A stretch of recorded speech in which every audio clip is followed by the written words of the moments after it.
ఈ రోజు రాష్ట్రంలో నిరుద్యోగులమైన మేము ఎన్నో ధర్నాలు చేస్తున్నాం రోడ్ల పైన ఎక్కి. కానీ ఇంకా కూడా దున్నపోతు మీద వాన వచ్చినట్టు ఈ రాష్ట్ర ప్రభుత్వం వ్యవహరిస్తుంది. ఈ రోజు మా బీసీ టైగర్ మా కృష్ణన్న రావడం మాకు సంతోషకరం.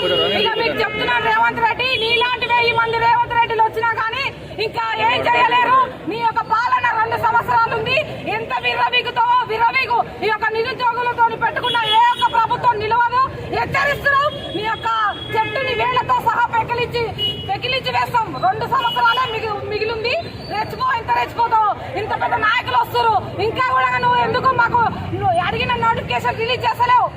ఏం కారణం మీద వచ్చినావు? సీట్ ఎక్కినావు. మాకు నిరుద్యోగులకు ఒక హామీ ఇచ్చినావు. నేను వస్తే నోటిఫికేషన్ పెద్ద ఎత్తులో రిలీజ్ చేస్తాం, మీ అందరికీ సంతోషాలు పంచుతా అంటున్నావు. కానీ ఈ రోజు ఏమైంది?